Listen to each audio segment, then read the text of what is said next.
I'm Nurin Razmyn, and this is Nightline, the top stories. Sara initiative, frozen food now included. And local authorities empowered to remove illegally built places of worship.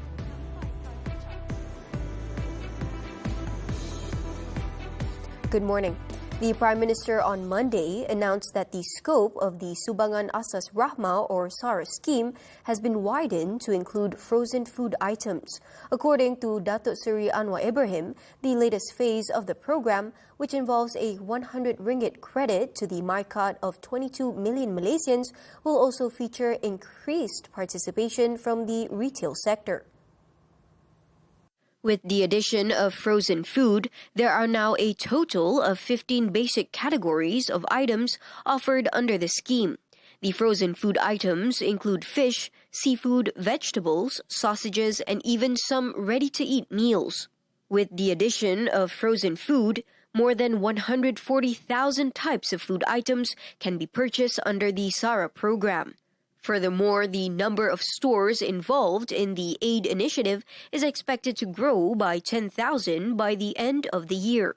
Dulu ada masalah kerana kita boleh beli di kedai-kedai besar. Jadi banyak orang bangkitkan. Jadi sekarang ini kita gunakan 10,000 kedai runcit. Belilah dari 10,000 kedai runcit di seluruh negara. Dengan demikian kita boleh kembangkan kegiatannya menyeluruh. Eligible Malaysians aged 18 and above will have 100 ringgit credited into their MyCard, which can be used to buy Sara goods at participating stores until December 31st, 2026. Meanwhile, people we spoke to said the government's move to include frozen food makes a meaningful difference to their daily spending. So now they upgrade the bantuan to buy the frozen food, right? So it's really make our life easy lah. So very easy to purchase frozen food also.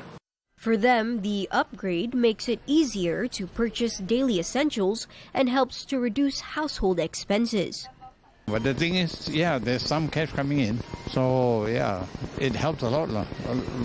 Really a lot, because everybody gets a little bit, but it helps a lot. I feel thanks to government to give some support for the public. In another development, the Prime Minister said the government has given local councils the authority to act on any house of worship intentionally built in breach of existing laws. Anwar emphasized that Putrajaya would no longer permit the construction of any house of worship that does not comply with regulatory requirements. Anwar said this at the monthly assembly of the National Unity Ministry in Putrajaya on Monday. Saya dengan ini mahu umumkan ketetapan kita tidak lagi mengizinkan yang tidak mengikut peraturan dan Malik Bandaran diberi keizinan untuk bertindak supaya dibersihkan kawasan yang bukan hak kuil supaya selesai masalah ini dengan baik. Ya. Saya tahu akan mengundang kontroversi. Sebab itu, berapa orang? Kalau yang melampau, sampaikan anak kempen, nak robohkan kuil. Pun salah, bukan kerja kamu. Kita negara ini negara hukum. Anwar said Malaysia is governed by the Constitution and the construction of places of worship is subject to the rule of law. He said all places of worship are allowed if there is compliance with the law. The Prime Minister said the issue was not directed at any particular religion, but concerned the construction of places of worship on sites without proper authorization. In expressing support for Anwar's call for all houses of worship to comply with the law, the Malaysia Hindu Sangam (MHS) urged for enforcement to be fair, consultative, and cognizant of social and interfaith harmony. Its president, T. Ganesan, said issues surrounding Hindu temples are long-standing, rooted in the country's history, heritage and socio-economic development both before and after independence. He said the MHS is committed to working with the government, authorities and stakeholders to preserve and lawfully manage Hindu places of worship, reflecting Malaysia's Madani's principles of justice, compassion and inclusivity. Ganesan reiterated that in line with the federal constitution, religious freedom must be protected and enforcement should be fair, gradual, consultative and sensitive to social impact and interfaith harmony.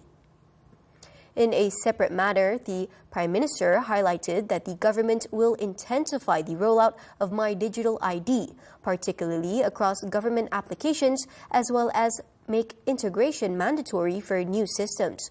He said the move aims to deliver more efficient, integrated and people-centric public services.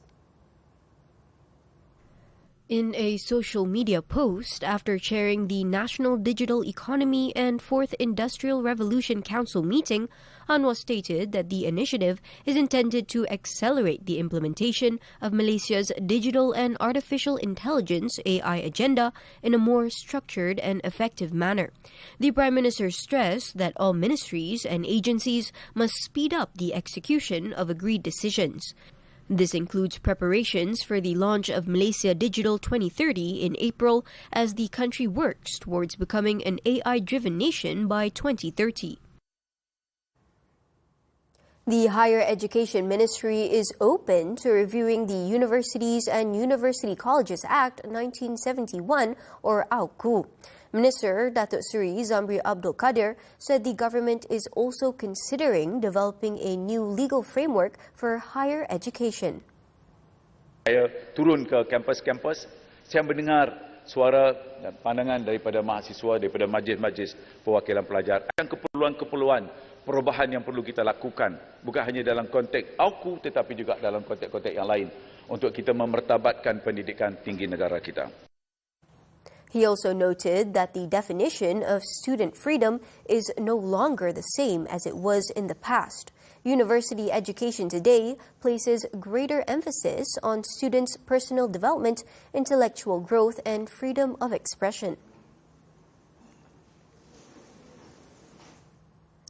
Only financially capable borrowers of the National Higher Education Fund Corporation, or PTPTN, who have defaulted on their loan repayments will be subjected to overseas travel restrictions. Deputy Higher Education Minister Adam Adli Abdul Halim clarified that the travel ban will not affect fresh graduates or those who have yet to earn an income. Hanya peminjam berpendapatan tinggi atau mencukupi sahaja yang benar-benar culas dan menepati beberapa kriteria tertentu sahaja akan dikenakan sekatan perjalanan di bawah inisiatif ini, bukan kepada peminjam yang baru menamatkan pengajian mereka. Adam added that a total of 417,158 PTPTN borrowers classified as defaulters have yet to begin repaying their loans. Of this number, 0.7% have been blacklisted from traveling abroad.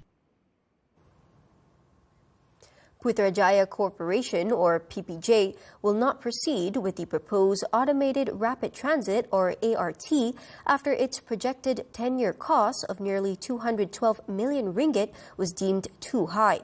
Preliminary studies found the cost of infrastructure, systems operation and maintenance was beyond the financial capacity of the local authority. Ringgit Malaysia 211.95 juta untuk tempoh 10 tahun. Kos ini adalah di luar kemampuan kewangan PBJ sebagai pihak berkuasa tempatan. Atas dasar tersebut, PBJ tidak meneruskan cadangan pelaksanaan ART di Putrajaya serta tiada cadangan untuk perluasan jajaran fasa seterusnya.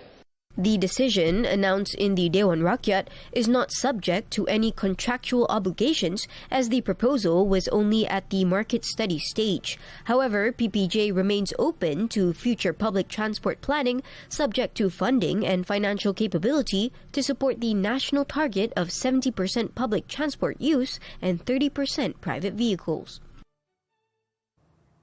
Another case of tuberculosis involving a primary school pupil has been reported in Johor, this time in Pontian.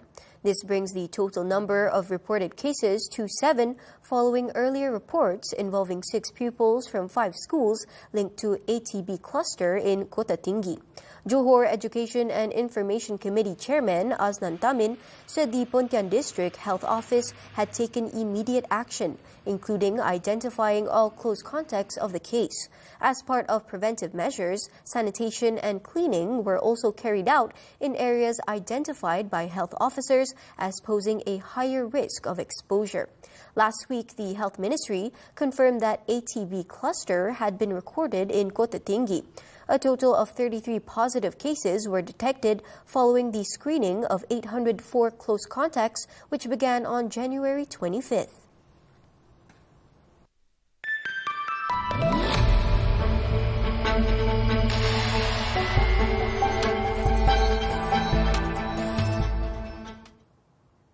The outlook for Malaysia's A3-rated banking system remains stable and supported by strong economic fundamentals. According to Moody's ratings, growth is driven by household spending, public and private investment, and a low-interest rate environment. The rating agency said banks' assets risk remains stable, although credit costs are expected to rise moderately after improvements over the past 4 years. Retail and corporate loan segments are also expected to remain steady, while small and medium enterprises may face some challenges due to cost pressures, existing weaknesses in certain sectors, and slower global trade.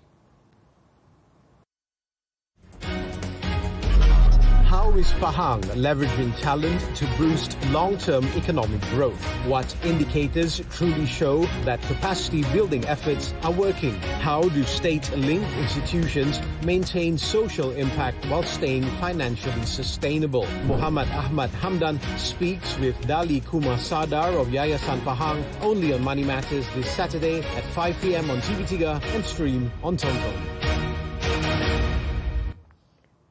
Japanese stocks surged to a record high as investors reacted to Prime Minister Sanae Takaichi's historic election victory.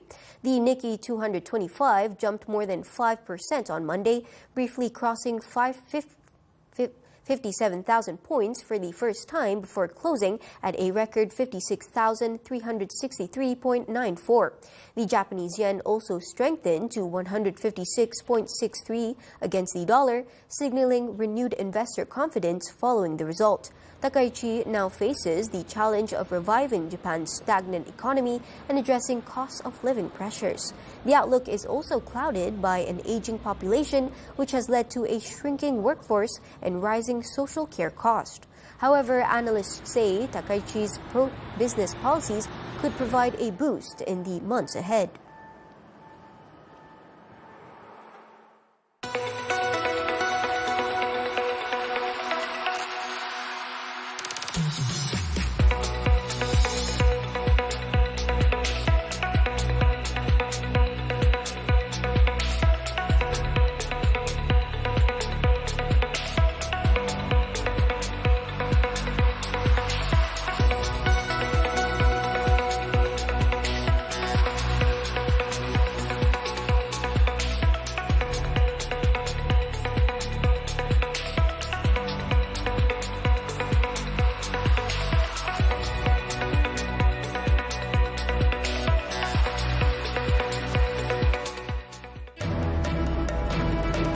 Two teens arrested over dangerous stunt. This and more after this breather.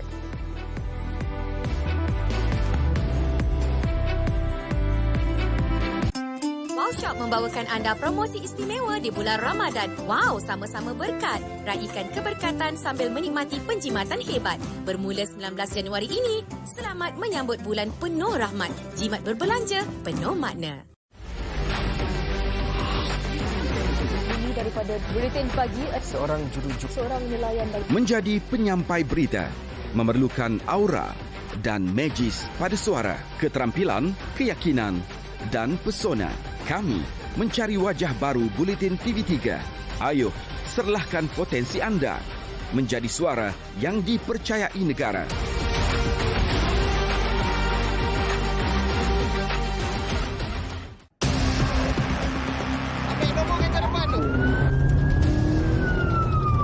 Padah guna laluan kecemasan.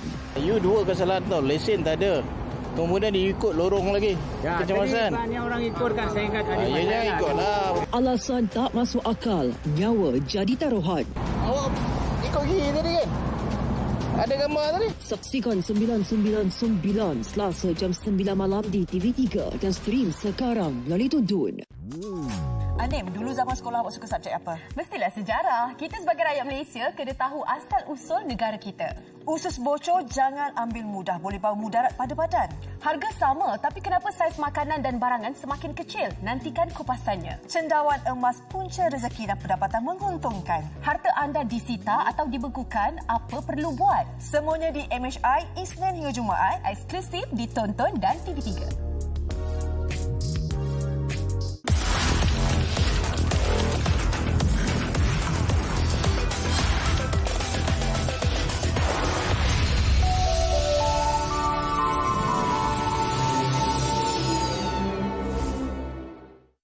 Welcome back. In the federal capital, 2 teenage boys were arrested after a viral video showed them performing a dangerous motorcycle stunt along Jalan Tun Razak. Kuala Lumpur Traffic Investigation and Enforcement Department Chief Assistant Commissioner Muhammad Zamzuri Muhammad Isa said the suspects, aged 18 and 15, were detained separately in Sungai Buloh, Selangor at about 2:30 a.m. on Monday. The 14-second clip, which circulated widely on social media, showed the rider performing a wheelie while the pillion rider leaned back and dragged his head along the surface of the road. The incident is believed to have taken place between 3:30 a.m. and 4 a.m. on January 30th. The motorcycle used in the stunt was also seized. The case is being investigated under the Road Transport Act for reckless and dangerous driving. The Kelantan Customs Department has foiled a drug smuggling attempt involving more than 58 kilograms of cannabis worth over 180,000 ringgit. The seizure was made in a pre-dawn raid at the Rantau Panjang duty-free zone on January 25th. The drugs were found hidden inside bundles of used clothing in an abandoned car in a parking area along Jalan Besar. The syndicate used rented vehicles to transport the drugs to avoid detection. The cannabis is also believed to have been smuggled in from Thailand for distribution in Kelantan and other states. The case is being investigated under the Dangerous Drugs Act. A trader has been arrested by police in connection with a fire at an apartment unit in Bangi, Selangor.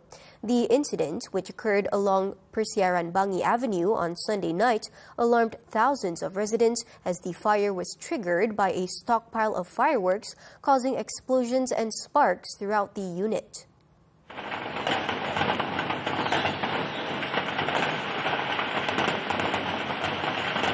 Kajang Police Chief Assistant Commissioner Nazron Abdul Yusof said initial investigations indicate the fire started after several boxes of fireworks bought and stored for sale without a license or permit exploded.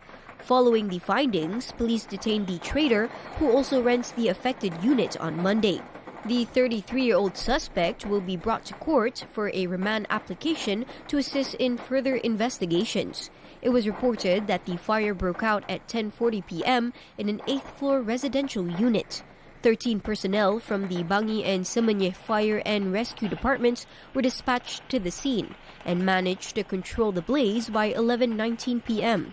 Fortunately, no casualties were reported.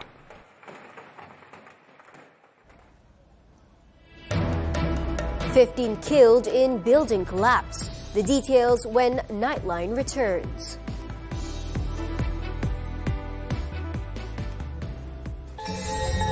Terbaru ditonton.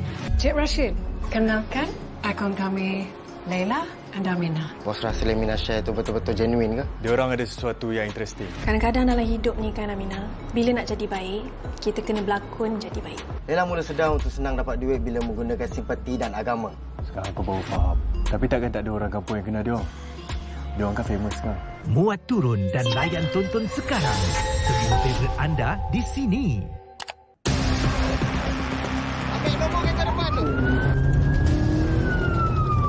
Padah guna laluan kecemasan. You dua kesalahan tau, lesen tak ada. Kemudian dia ikut lorong lagi. Ya, kecemasan. tadi banyak orang ikutkan saya ingat ada Ya, jangan ikutlah. Alasan tak masuk akal, nyawa jadi taruhan. Awak ikut gigi tadi kan? Ada gambar tadi? Saksikan 999 Selasa jam 9 malam di TV3 dan stream sekarang melalui Tuntun. Awak netizen. Okey, panas guys. Kenapa panas? Bersangka buruk je. Baik. Kutuk-kutuk depan sini. Dulu kena kongkong tu. Ya. Jangan main fitnah je netizen. Tak saya yang marah, orang lain yang marah kan? Gaduh. Tak, bukan. Panas. Wah, deng. Jangan lupa saksikan Melodi setiap hari Khamis pukul 9 malam di TV3. Dan stream juga melalui Tonton. Kadang kita memilih, kadang kita terpilih. Bahagia itu pilihan, tak perlu sempurna. Tapi Syira, saya pilih buah rambutan sebab dia unik lepas tu sedap. Nak tahu tak menu masakan dari rambutan? Suntik sini, potong sana, tak pernah puas. Jangan sampai cantik bawa mudarat, kita bincangkan. Masalah tidur, jangan dipandang mudah. Adakah boleh mendatangkan maut? Segera dapatkan rawatan. Kurang komunikasi, bina jurang pemisah. Selamatkan rumah tangga sebelum terlambat. Semuanya di Wanita Hari Ini TV3 dan stream sekarang ditonton. On to the foreign front. Thailand faced a realignment of conservative politics on Monday, with coalition talks expected to begin soon, after Prime Minister Anutin Chanvirakul's party secured a stronger than expected victory in the general election. Asked earlier about forming a coalition and appointing a cabinet, Anutin said he was waiting for clarity on the final results, adding that each party would first need to hold internal discussions on how to proceed. With 94% of votes counted, the ruling Bumjai Thai party was well ahead of its rivals after Sunday's election, securing 193 of the 500 seats in parliament. The left-leaning People's Party, which led some opinion polls ahead of the vote, trailed in second place with 118 seats, while the Pheu Thai Party came third with 74. Meanwhile, the People's Party has already ruled out the possibility of joining a coalition led by Anutin, with its leader Natapong Rueng Panyawut saying that it would not seek to form a rival coalition. Meanwhile, Bangkok residents expressed mixed reactions to Anutin's election victory, with some saying the result was expected. ก็ผมก็กะแล้วว่าเสียหนูมาเพราะว่าอย่างพูดถึงพรรคเพื่อไทยพรรคประชาชนผมไม่พูดถึงนะเอาแค่นี้ยังเด็กเกินไปเด็กมาก พี่อยากให้ชายแดนสงบก่อนแล้วค่อยด้านอื่นเพราะว่าถ้าทางสงบไม่มีอะไรเงี้ยค่ะพี่ว่าเศรษฐกิจมันก็น่าจะขยับได้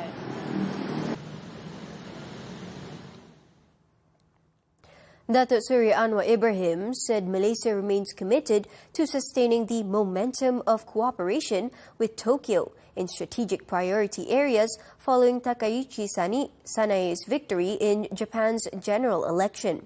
In offering his congratulations, the Prime Minister said the victory reflects public confidence in the economic reform agenda championed by his Japanese counterpart and also demonstrates her ability to secure strong support from a new generation of voters. Recalling Takaichi's official visit to Malaysia in October last year to attend the ASEAN summit just days after she was sworn in and as Japan's Prime Minister, Anwar said she displayed a high level of commitment in discussions on issues of mutual interest throughout the visit.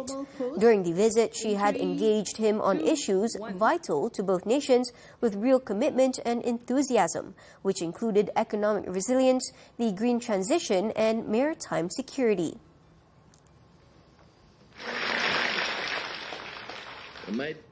Japanese Prime Minister Sanae Takaichi has pledged to cut taxes and keep her cabinet intact following her party's landslide win in a snap election.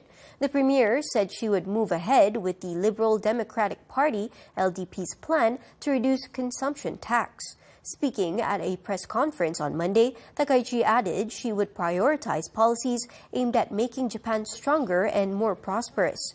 The party also proposed easing household costs along with other relief measures. Takaichi said Japan would steadfastly protect its territory, waters and airspace, pledging to strengthen the country's defense and intelligence capabilities.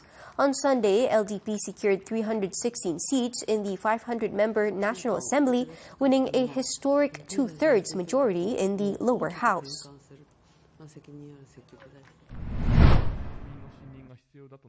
In another development, Takaichi voiced Japan's willingness to hold talks with China after her comments on Taiwan sparked tensions with Beijing in November. She said there had been an exchange of views between the two countries and Tokyo would handle the matter in a calm and appropriate manner. China had long claimed the self-ruled island as part of its territory and has not ruled out the use of force. On Monday, Beijing warned Tokyo that reckless actions would be met with a resolute response. The two countries have been locked in a dispute since Takaichi said in November that Tokyo could intervene in any attack on Taiwan. In December, Chinese military aircraft locked radar onto Japanese jets, prompting Tokyo to summon Beijing's ambassador. Beijing also reportedly halted some rare earth exports to Japan, while Tokyo recently returned two pandas to China a month before their loan period expired. In other news, the death toll from the collapse of residential buildings in the Lebanese city of Tripoli rose to 15 as search and rescue operations ended on Monday. Authorities said 8 people were pulled alive from the rubble in the Bab al-Tabane neighborhood in the northern city. The collapsed structure consisted of 2 blocks, each with 6 apartments, housing a total of 22 residents. It remains unclear how many people are still missing. Members of the Internal Security Forces and Tripoli Municipal Police have evacuated nearby residential buildings amid fears they could also collapse.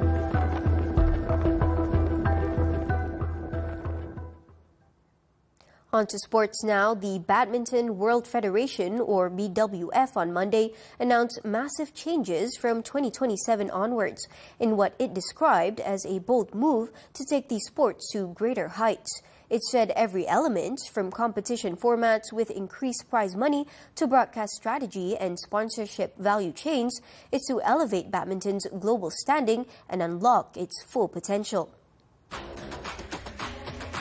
In a statement, the BWF said among the changes are increasing the World Tour Super 1000 from 4 to 5 tournaments, expanding the duration of the competition over 2 weekends, and raising the annual prize pool of up to $26.9 million US, that's 105.7 million ringgit. Each tournament will take place over 11 days, spanning 2 weekends. There will also be changes in the World Championships, which will adopt a group stage format followed by knockout play, ensuring all competitors contest at least 2 matches. The Sudirman Cup and Thomas Uber Cup finals will expand to more teams, delivering broader international representation and competitive diversity. BWF President Patama Lizwad Prakul said the introduction of 2-week formats across more tournament levels is among BWF's efforts to improve playing conditions for the world's leading players. She said the various measures are intended to meet the demands of a truly global sport in the 21st century. Turning to the 2026 Winter Olympic, alpine skier Lindsey Vonn's dream ended with a broken leg after she dramatically crashed out of Sunday's downhill.